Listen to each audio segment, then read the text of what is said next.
מוריי ורבותיי, אני מקווה שאתם מרגישים טוב.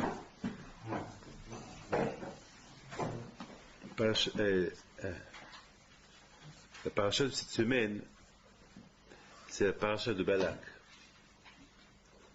Ce que j'ai remarqué, c'est que en Argentine, cette paracha de Balak, ils l'ont lu la semaine dernière. Et cette semaine, ils font la paracha de Pinhas. Et la raison pourquoi ils font la paracha de Balak en Argentine la semaine dernière, c'est parce qu'ils ne veulent pas terminer avec la paracha de Korah. Parce que la paracha de Korah, c'est la paracha de la guerre. Il y a eu trop de guerre. La guerre contre Moshe Rabbeinu. C'est l'Al-Hinnam. Que tout le monde s'est révolté contre Moshe Rabbeinu. Le mal qu'ils ont fait à Moshe Rabbeinu. Alors ils m'ont dit, les rabbins là-bas, qu'en Syrie, ils ont minhag que la paracha de Korah, ils ne la terminent pas seul. Ils collent avec la paracha de Korah, paracha de Hukat. Hukat, c'est la paracha de Zot Hukat Torah, c'est la paracha de la Torah, c'est la paracha de la joie, c'est la paracha de la guerre que les Juifs ils ont fait, ils ont gagné ces guerres. Donc c'est une paracha qui est un peu spéciale. Alors je me suis posé une question. J'ai dit, qu'est-ce que vous faites alors, cette semaine? Parashat Balak. J'ai posé une question, je dis, mais Parashat Balak aussi, elle se termine mal. Elle se termine très mal, la Parashat Balak. En plus, cette Parashat de Balak, c'est la Parashat que Balak il voulait maudire à Israël. Il a voulu les insulter, il voulait les détruire. Quand même, c'est Sinat Hinam, avec Moab.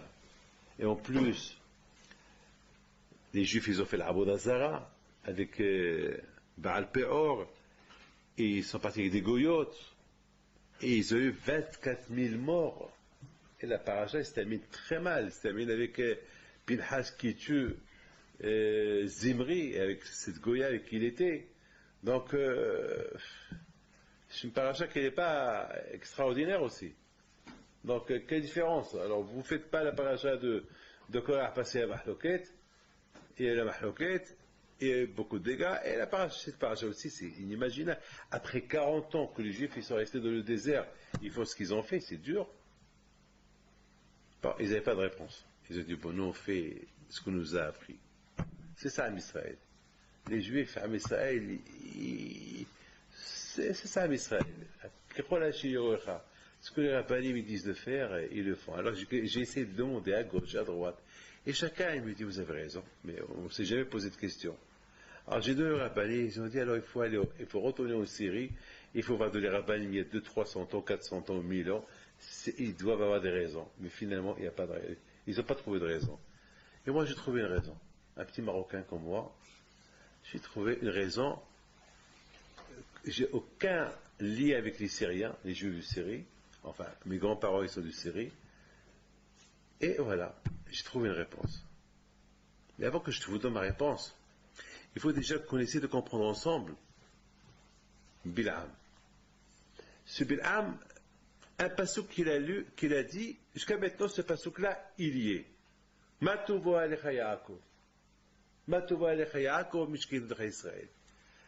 Toutes les klalotes de Bil'am, ils ont été supprimés de la Torah. Hachim n'a pas laissé faire. Les brachot qu'il a voulu faire, Hachim a dit tes brachot sont nuls. Et pourquoi ils sont nuls? Parce que Bil'am Aracha, il avait une mauvaise idée. Faire des brachot sous forme de klalotes. C'est comme moi je dis à quelqu'un, que Hachim te protège, et dans ma tête, je dis que ce soit le contraire. Ça, c'était Bil'am. Il a fait des brachot, des klalotes sous forme de brachot. Dans la Torah, il a dit, je veux ni tes klalotes, ni tes brachot, ouais. Mais quand même, ce passouk-là de Matovo Alecha Yaakov, il est resté. C'est un passouk qui est resté jusqu'à maintenant. Jusqu'à maintenant, dans beaucoup des communautés ashkénazes, ils ont des grands, dans le Hecha, c'est écrit là-bas, Matovo Alecha Yaakov, lorsqu'il y a un mariage aujourd'hui, il y a le Shaliach Tzibur, le païta qui dit, Matovo. C'est un passouk qu'il a dit, Bil'am Aracha. Comment? Cette bouche de Bil'am Aracha, cette bouche qu'elle a voulu, qu'elle est un rachat qui est parti, qu'il a fait, qu'il a eu des relations de Touma avec son âne, ce pasouk-là, il a dit, c'est pas possible. Comment on peut accepter ce pasouk-là? A priori, même ce pasouk-là, imaginez-vous Hitler, qui vient et il commence à chanter Matoua Alecha, on va s'étonner, on va dire, c'est pas possible. Je suis question que chaque année, je me pose cette question. Et bon, chaque année, j'essaie de donner une réponse. Mais avant que je vous donne la réponse, je vais un peu virer sur Hiskia Ameler. Le roi Hiskia. Le Gemara, il dit qu'à l'époque de Hiskia Ameler, il n'y avait pas un enfant qui ne connaissait pas les halachot. Il n'y avait pas une fille qui ne connaissait pas les halachot Nida. La Gemara, il dit que Hiskia Ameler, il n'avait ni Tzava Hagana l'Israël, ni armée, ni tank, ni avion, rien. Il n'avait rien. Qu'est-ce qu'il avait? Il a fait que tous les armes qui étaient en Israël, ils étaient tous placés dans les synagogues, les yeshivot. Na'atz, Bechol, Bet HaMidrash, Herev, une épée. Il a dit, Mishelo no met Torah, il va faire Herev zo. Celui qui étudie la Torah, il sera poignardé, il sera tué par ce Herev-là. Bien sûr, la question elle est grande. On a vu dans la Torah que la Torah, elle dit celui qui n'étudie pas la Torah, il est condamné à mort. Ça n'existe pas. Et chez Ish, celui qui va avec une femme mariée, à l'époque, on pouvait le condamner. Celui qui l'allumait Shabbat, à l'époque, il y avait Bédine, avant habitude Bédine, il y a Karet, il y a beaucoup de. Celui qui mange Hamed Sapesach, il est Hayab Karet, il est condamné par le ciel. Mais on n'a jamais vu dans la Torah que celui qui n'étudie pas la Torah, qu'il est condamné à mort. La Torah ne dit pas ça, c'est écrit, c'est écrit, oui, ça la Torah elle le dit. Mais la Torah ne dit pas que celui qui n'étudie pas la Torah, il est condamné à mort. Non, la Torah ne le dit pas. Bien sûr, la Torah elle dit, et beaucoup de fois, il y a beaucoup de mitzvot dans la Torah, pour Pikuach Nefesh, on ne les fait pas. Lorsqu'il y a Pikuach Nefesh, bien sûr. Donc, il a pris ce hidouche, Hiskia Melech, ce hidouche-là, ce hidouche, que celui qui n'étudie pas la Torah, il d'Akeb Herefzo, à tel point que toute son armée était dispersée dans les yeshivot, et toutes ses armes étaient dispersées dans les synagogues, les yeshivot, comme souvenir. Il y a beaucoup de fois, je rentre dans des maisons, ils ont là-bas des souvenirs, une épée souvenir. Des épées souvenirs, des épées de l'époque. Donc c'est des épées, c'est des épées que lorsqu'on faisait la guerre, il n'y avait plus de guerre. Maintenant c'est Milhamta sur Torah, maintenant la guerre.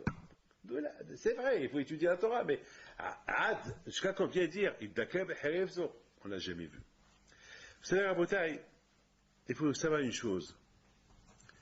Cette semaine, j'ai vu beaucoup de choses. Plein de choses. Et j'ai beaucoup appris. J'ai appris beaucoup de choses jeudi matin. En Argentine, c'était le mondial. Jeudi matin, l'Argentine devait jouer. Et vous savez, à 8 heures du matin, c'était vide. Les rues, elles étaient vides. Alors jeudi, c'est le jour où il y a, depuis 7 heures du matin, c'est des millions de voitures qui circulent, business, travail. Et là, jusqu'à 10h30, les rues, elles étaient vides. C'est l'Argentine qui joue.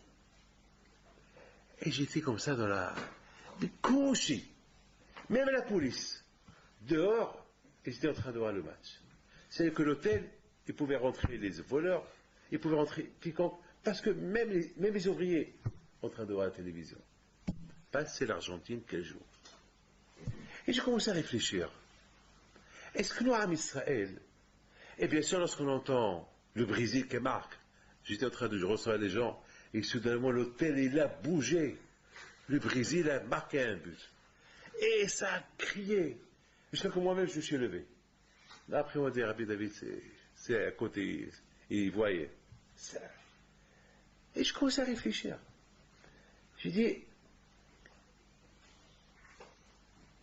un jour, je ne sais pas, sinon on est des footballeurs, sinon on aime des amateurs de football, on aime le football, ou bien on aime autre chose. Et si on est tellement excité comme ça, pour ça, quand je crois, il risque de nous dire, ben, quelle différence il y a entre moi et eux? Qu'est-ce que toi tu as gagné avec le football? Qu'est-ce que tu as gagné? Tu as gagné quelque chose? Tu n'as rien gagné. Eux ils ont gagné, toi tu n'as rien gagné. Eux ils ont marqué les buts, toi tu n'as rien marqué. Eux ils ont gagné d'argent, toi tu n'as rien gagné. Ça veut dire, quelque part, il y a une tbi'a, comment nous,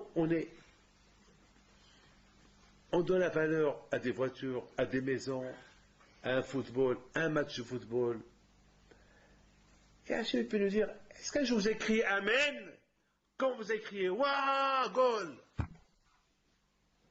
Est-ce qu'un jour vous avez, est-ce que le Amen Ishimarabba, que Hachamim disent il faut qu'il sorte du Choli Bofro Nafsho, est-ce qu'un jour il est sorti ce Amen de ta bouche? Parce que moi j'ai vu quelqu'un, comment il a crié, vite je suis parti chez lui, je l'ai pris, j'y rentre. Je lui dis rentre, Albouk, je lui rentre. Tu rentres, arrête de voir. Tu es en train de voir, je dis tu rentres. Je dis, est-ce qu'un jour dans ta vie tu as fait un mail comme ça?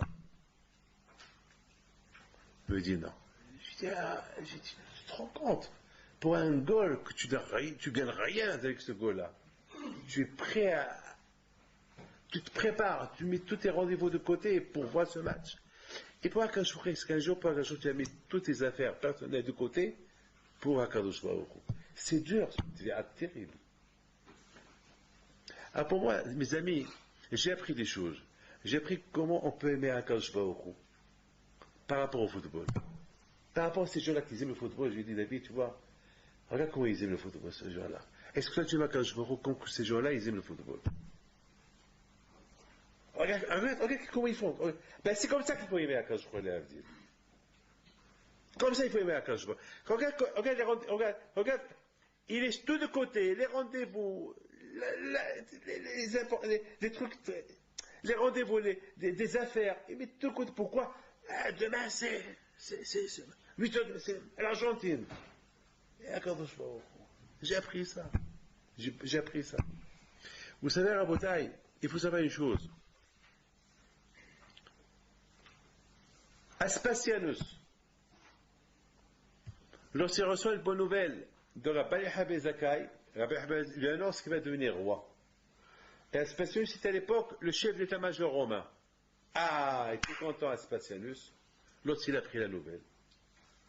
Au départ, il n'était pas content, mais après, il a reçu officiellement que le Sénat romain il a nommé roi, il lui a dit, bon, maintenant que tu m'as donné une bonne nouvelle, je vais te donner un cadeau. Quel cadeau tu veux?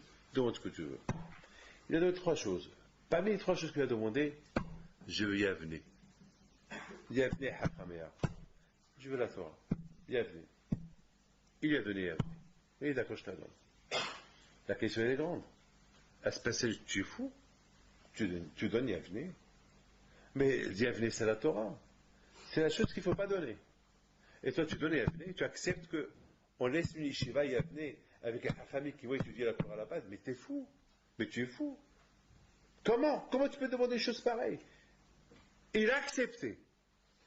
A priori, il ne devait pas accepter. Mais il a accepté. Regardez la bataille de Néron Kessar. Néron, c'est le grand-père de Rabbi Meir Balanes. J'ai vu dans Gittin qui dit qu'il a pris les flèches et voulait détruire Yerushalayim. Il a dit, attends, je vais jeter une flèche. Ici, je vais jeter la flèche d'une direction qui n'est pas la direction de Jérusalem. Si Jérusalem était au Mizrah, alors moi, et lui, il l'a jeté au nord ou au sud. Et la flèche, elle fait demi-tour, elle va vers Jérusalem. Et là, ici, les 4 coins, il a compris que Hachem veut vraiment détruire Jérusalem. Elle dit, Hachem veut détruire Jérusalem, et après, il va me payer à moi. Non. Il est parti, s'est converti. Ankelos, qui était le neveu de Adrianus Caesar. Plus qu'un Kélos de guerre, qui était au départ, Mitigoy, romain. Il devait être l'empereur romain après Adrianus, parce qu'Adrianus n'avait pas d'enfant. Il est parti en Israël, il a rencontré des rabbinim, il a étudié la Torah, et il est devenu juif. En Bretagne, tout ça, ça donne à réfléchir. Ah ben écoutez très bien, Rabotai.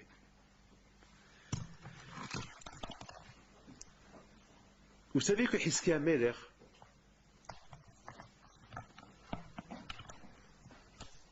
c'était un roi qui a bien compris la signification de il a bien compris intégralement le pasuk. Le pasuk il dit lorsqu'il y a la Torah, lorsqu'il y a Amalash Torah, il y a le Shalom. Il a bien compris ça. Et c'est ce qu'il a fait à la lettre. Il a bien compris. Et c'est le problème avec nous si on ne veut pas comprendre ça. Mais c'est vrai qu'on arrive à comprendre ça, eh bien la bataille, il y aura la paix, il y aura le Shalom Ba'aretz. C'est vrai qu'on arrive à comprendre. Moi je pense, V'im et si. Vous avez compris? Beaucoup le mot V'im, moi j'explique le mot V'im Be'okotai, moi je l'explique avec ici. Et Matayachol, si tu peux. V'im Be'okotai. Et si tu peux étudier, si tu arrives à comprendre, s'il te plaît, si, donne-toi un peu. Essaye, allez. Jusqu'à maintenant, tu as suivi ta tête. Jusqu'à maintenant, tu as fait ce que ta tête veut. Essaye que pour une fois, tu m'écoutes. Quand je vous redis. Et pour une fois, tu m'écoutes. S'il te plaît, ici, tu vas voir. Tu vas gagner dans l'affaire. Il y aura la parnassa, parnassa, et tu auras tout. Tu as tout essayé. Alors essaye ça. Le vendredi en Argentine, il y avait une femme qui avait la grave maladie. Très grave maladie. On voyait son visage, on voyait qu'elle n'avait pas grand-chose à vivre. Toute pâle. Et puisque je vous parle, que ce soit Réoufouach chez les Mas, un avrech le pauvre en Argentine, Rabbi Mordechai Moadim, que je crois que je l'ai Réoufouach chez les Mas. Un grand Tevit Hacham, hier je suis parti le voir, il était en train de dire le tour. Ça faisait peur de le voir. Les médecins, les pauvres, il ne lui a pas donné grand-chose. Il n'avait rien, hein. En 2 mois. En 2 mois de temps. Il est un des Ilouyim de Buenos Aires, un des Ilouyim de Benetora. Un Ilouï. Il a 34 ans. Un Ilouï. En 2 mois. Il n'avait rien. Rien.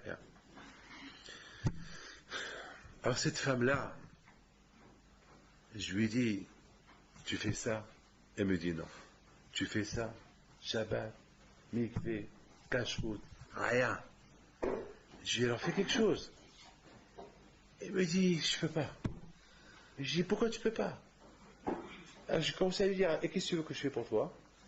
Elle me dit, beracha. Je dis, beracha ou klala. Moi je te donne, tu veux une bracha, mais toi tu apportes une klala. Comment? Je te dis, fais. Et tu dis non. Alors où tu veux cette bracha à qui je dis, si je te fais le bracha, cette bracha va monter chez Akadosh Baruch Hu.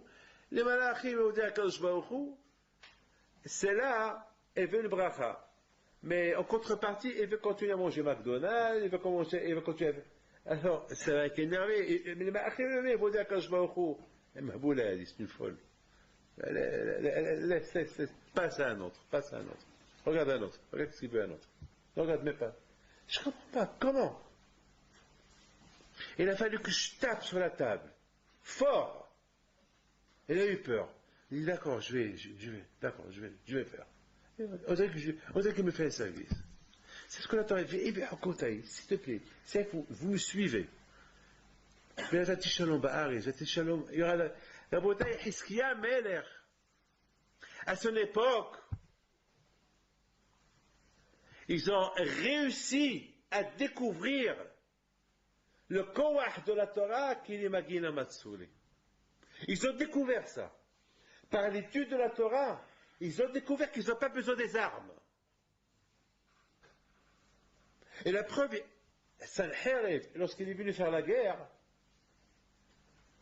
avec 3 millions de soldats, les 3 millions de soldats, ils sont morts autour de Yerushalayim. Et la Gemara, il dit, mais Bnei Banav shel Sanherib, l'amdou Torah b'Bnei Brak. Des enfants de Sanherib. Ils ont étudié la Torah à Bnei Brak. Comment Sanherib, Obed Abodazara, ces petits enfants, ils ont étudié la Torah à Bnei Brak. Hakamim ils disent que Sanherib lui-même, un de ses enfants, il s'est converti au judaïsme. Il s'est converti. Imaginez-vous à Botaï, Sanherib, il se réveille, il voit 3,5 millions de soldats que des cadavres. Quelle naisse, quelle naisse. Il était émotionné. Dès qu'il a dit, El Kamocha Baïlim Hashem, 100%. Il a dû dire, Hashem, il n'y a pas comme toi. Il a vu quelle naisse, il a vu. Rabotaï, la shpa'a de l'imoud à Torah est tellement forte, non seulement qu'il est magui le matsouli, mais elle est aussi mashpi'a sur les autres d'étudier la Torah. Si les Bnei Banav chez Sanherib ont étudié la Torah, c'est parce que Sanherib lui-même, pendant quelque temps, il a dit, il n'y a pas comme la Torah. Mais je comprends ce qu'il y a. Mais je comprends ce qu'il y a qu'il n'a pas d'armée. Mais je comprends ce qu'il y a. Je comprends ce qu'il y a que il a fait Na'at Herev. Dans chaque Beth Midrash, il a fait une épée. Dans chaque Beth Midrash, il a dit ceux qui n'étudient pas la Torah, ils dakeb Herev. C'est quoi Herev? Le mot de Herev, c'est Rehov. Le mot de Herev, c'est Haver. Havruta. C'est-à-dire que Hiskia Meler, il a voulu dire, il a lancé un message suivant. Au Havruta, on dit tout ça. Si un homme, il est tout le temps sur Internet, c'est Rehov. Un homme qui apporte la rue chez lui à la maison. Un homme qui est tout le temps avec la rue. Rehov. Eh bien, Sanherib il a dit, malheureusement, avec la tarbout c'est la culture de Ashur et de Babel qu'ils ont détruit, comme aujourd'hui, la culture européenne, la culture américaine, la mode. Et les modes, ça tue au niveau spirituel. Moi, à la bouteille, je n'ai vu des gens, j'ai vu des religieux, des religieux, je les connais, là, je les ai vus aujourd'hui. Il n'y a plus la Hatchamaim qu'ils avaient avant. Alors que ils devaient avancer. Au lieu qu'ils avancent, ils reculent. Pourquoi? Malheureusement, ils rentrent sur Internet et voilà. Voilà. C'est malheureusement. Non seulement maintenant les gens de la rue peuvent faire des bêtises, mais on peut apporter la rue à la maison. Toute la rue. Le monde entier, je peux l'apporter à la maison. Toutes les cultures, je les apporte à la maison. Et voilà. C'est ce qu'il dit Hiskia. Hiskia Meler, il a lancé un message. Il a dit, Michelo, le maître Torah, celui qui n'étudie pas même 5 minutes, ceux qui ne fréquentent pas la yeshiva, ceux qui ne fréquentent pas un Beth Midrash, s'il n'étudie pas ce qu'il est haut, il est à la rue. Et s'il est à la rue, c'est la fin. Combien des religieux sont tombés? Moi, je vous dis, combien des religieux? Faites attention pour vos enfants. Faites beaucoup attention avec vos enfants, même lorsque vous les prenez à l'école. Faites beaucoup attention lorsque vous les prenez à l'école. Même à l'école. Faites beaucoup attention à ce qu'ils voient dans la rue. S'ils voient des choses qu'il ne faut pas voir, que Hachem Ishmor, qu'est-ce que ça peut faire? Faites beaucoup attention. À l'époque, j'habitais au 16e. Et chaque fois, j'avais l'angoisse, pas voir Hachem. Après, mais j'avais l'angoisse que chaque fois je passais par les Champs-Élysées, je voyais cette tour Eiffel, ça m'angoissait. C'est ça, ça m'angoissait, je dis. C'était pas ça que je devais voir. Bon. Dans la vie, il faut voir, on apprend dans la vie. Et c'est ça, Rabotai, Hiskia Meler. À tel point que Hiskia Meler, il y avait la Torah chez lui, et il a mis en garde à Israël de la culture de Babel, de Ashur. Et il leur a tellement fait un lavage de crainte. Faites attention à cette culture-là, qu'elle peut vous détruire au niveau spirituel.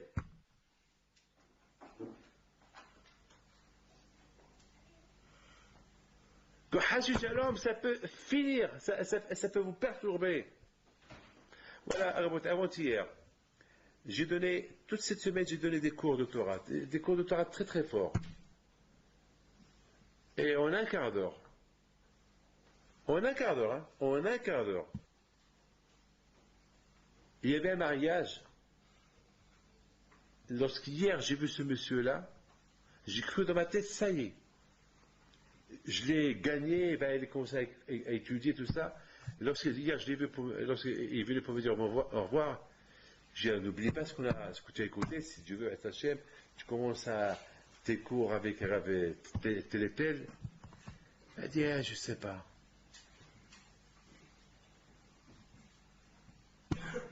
Tellement il était chaud. Il voulait même aller au collège. Il voulait même arrêter pour aller en Israël étudier un an. Un quart d'heure. Quelques heures peut-être. Je dis, disons un quart d'heure. Il a été dans un endroit qu'il ne faut pas y aller. Ça y est. Tout le travail que j'ai fait sur lui, pendant toute une semaine, tout est tombé. Tout est tombé. Et c'est ça la bataille, la mise en garde de Hiskia Melech. La mise en garde, Kol Michel, Lorosek, Batora. Il ne pas s'il n'étudie pas. Alors il est où? Il est dans la rue. Il est où? Il est en train de voir Internet. Il est où? Il est en train de voir la télévision. Il est en train de voir un match. Eh ben, c'est le Rehov. C'est le Rehov qui vient à la maison. Ou c'est le monsieur qui est dans le Rehov. Eh ben, s'il y a ça, eh ben, c'est grave. Très grave. Très grave. Mais quand vous comprenez maintenant, un kélos, la Torah, elle a un cours, un pouvoir.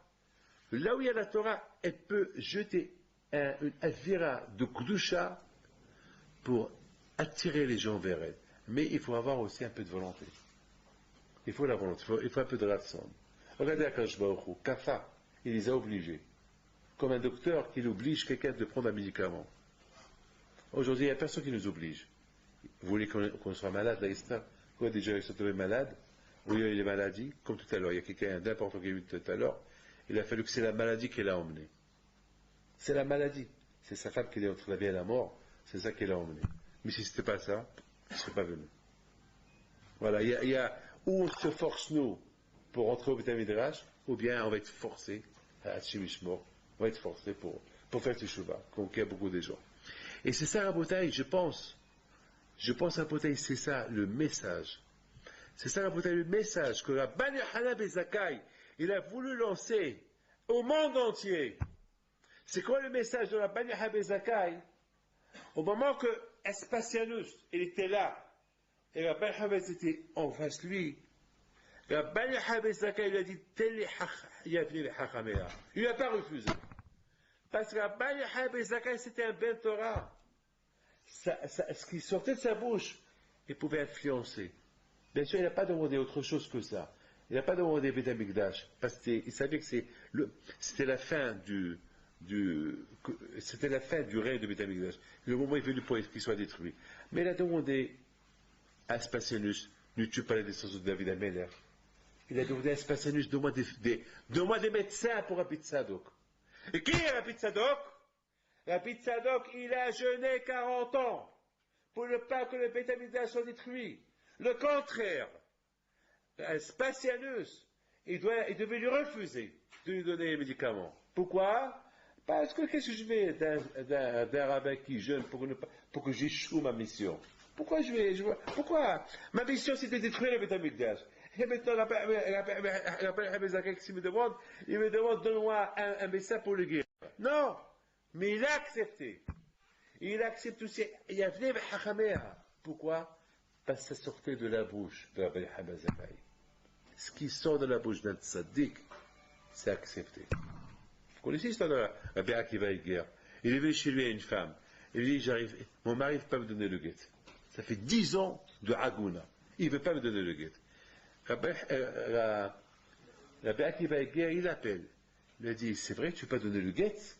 Il dit, non, je ne veux pas lui donner le guet. Qu'elle crève, qu'elle meurt. Il dit, ah bon? C'est comme ça que tu parles? Il dit, alors tu sais, alors je te donne une solution. Ta femme, elle est permise à se marier avec un autre avec par deux façons. Ou par ta mort, tu meurs, alors elle devient almana, et tout le monde peut le marier, ou par le guet, choisis. Il lui dit, ni ça, ni ça. Il dit, ah bon, tu veux ni ça, ni ça? Alors tu choisis la façon la plus dure. tu vas mourir et tu vas le donner. Il n'aura pas besoin de ton guette. Il a fait un sourire, il est sorti. 1 heure plus tard, il est mort. Comme ça, on raconte sur Rabbi Akiva Eiger. 1 heure plus tard, le monsieur, il est mort. Il était moutarif. Voilà. Ce qui sort de la bouche tzadikim.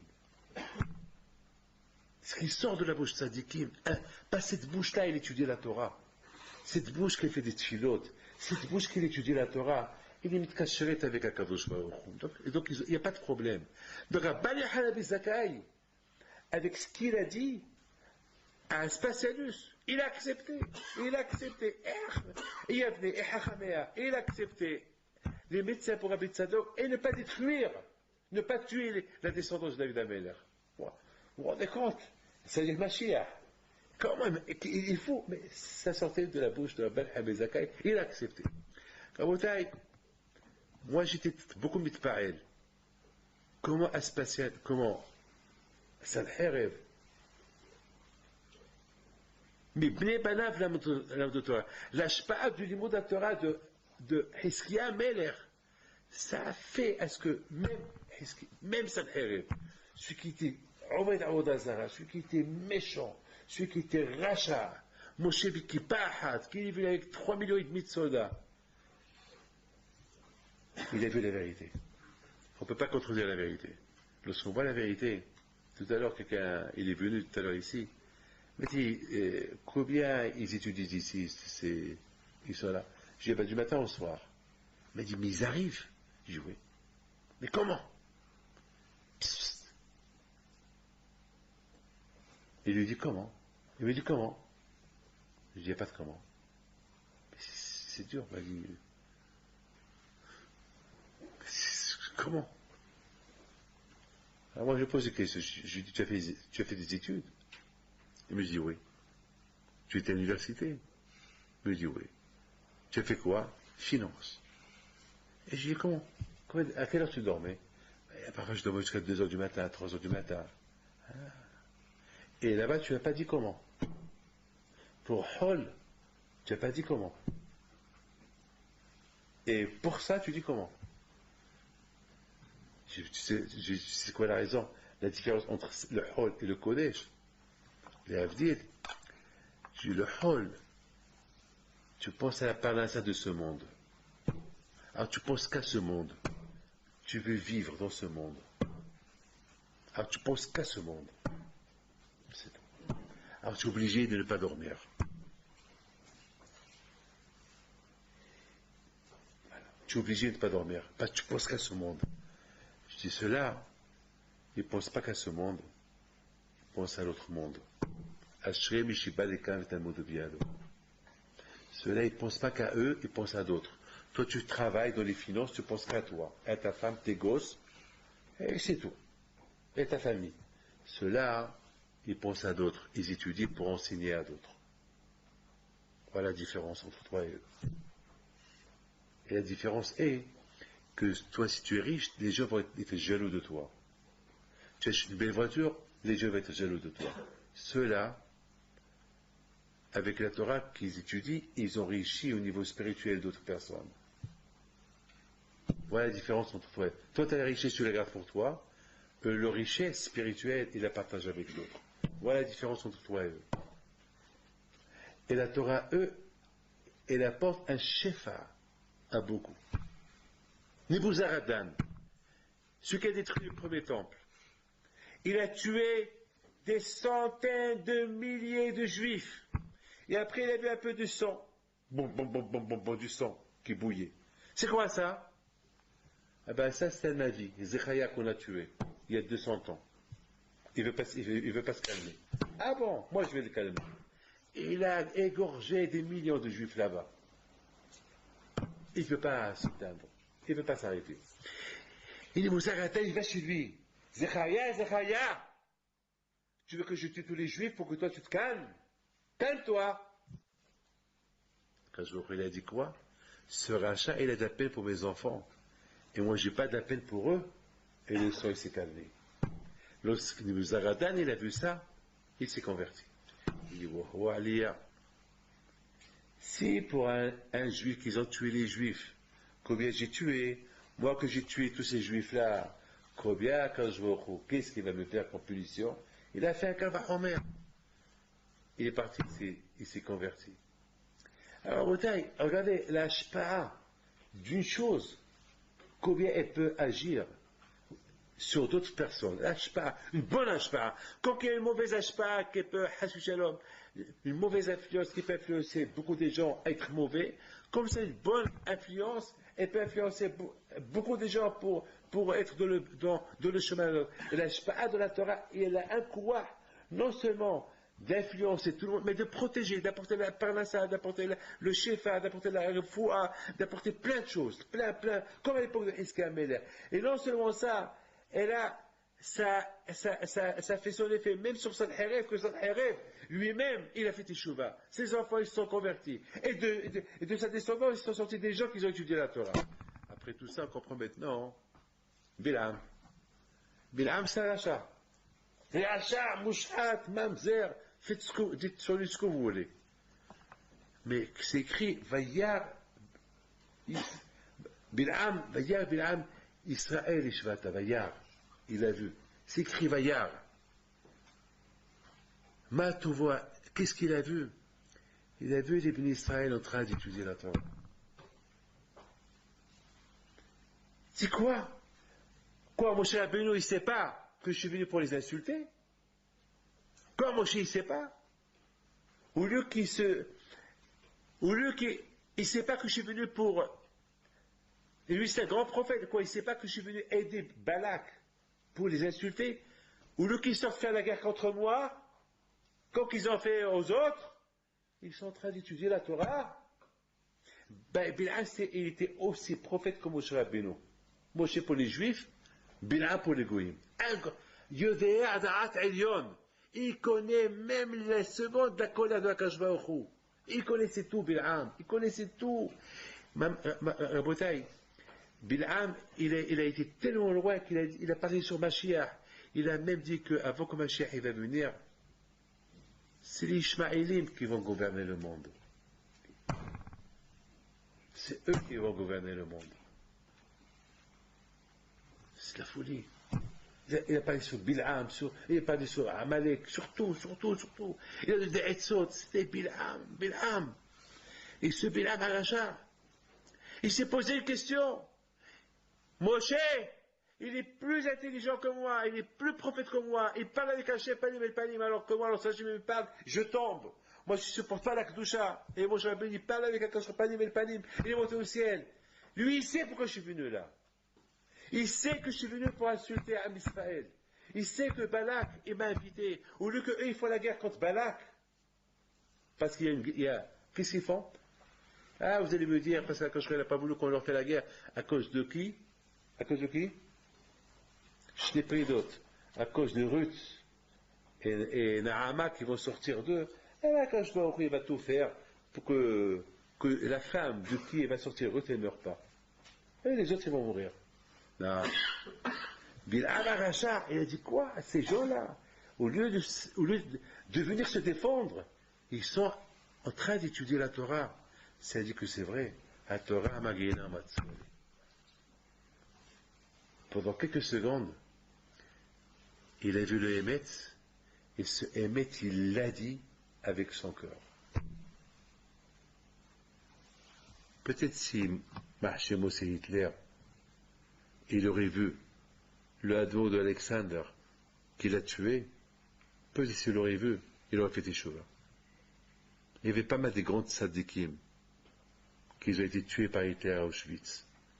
Si Hitler les aurait vus, face à face, 100%, il aurait fait teshuva. Il aurait fait teshuva. Il aurait fait teshuva. Pendant quelques secondes, Bil'am, il a vu le Hémet.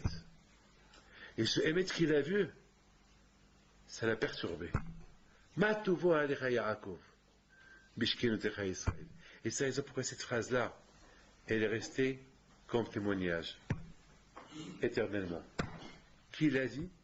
Bil'am. Et pourquoi il l'a dit? Parce que pendant quelques secondes, il a vu la vérité. Alors, et nous, on vit dans la vérité. Lui, il a vu ça pendant quelques secondes. Mais nous, on vit dans la vérité. on ne vit pas dans le mensonge. On vit, parce qu'après la yeshiva, après que vous sortez d'ici, vous n'allez pas enlever votre chapeau, vous allez le jeter. Vous n'allez pas commencer à avoir des choses mauvaises. Après le collège, vous allez rentrer chez vous. Et vous allez étudier. Vous allez s'occuper de vos enfants, de leur hinour et de vous-même. C'est pas... Il y a une suite. Après le collège, il y a une suite. Chez Bil'am, il n'y a jamais de suite. Il a voulu jamais voir un départ et pas une suite. Mais il a vu pendant quelques secondes. La vérité, stop. Mais c'est suffit, cette vérité qu'il a vue, qu'il a influencé, et qu'il est arrivé à dire Matouva Alecha Yaakov, Mishke de Israël, et que Hachem a dit, eh ben, cette phrase-là, elle va rester comme témoignage d'un goy, d'un rachat, que pendant qu'il a vu la vérité, il a été mitpael, il a été mitragesh, Kalvahomer, un juif, combien il peut être mitragesh lorsqu'il voit le Emet. Mais de l'autre côté, il faut apprendre le contraire, lequel ne faites pas comme lui. Qu'il a vu le Emet, après il s'est dégagé du Emet. Ne faites pas comme lui. La bataille, c'est ça, le Emet. Le Emet, il est comme ça.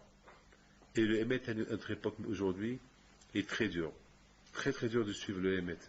Parce que le Tzara est très très fort, le Tzara, qui ne sait pas tous les moyens de nous faire perdre le Emet.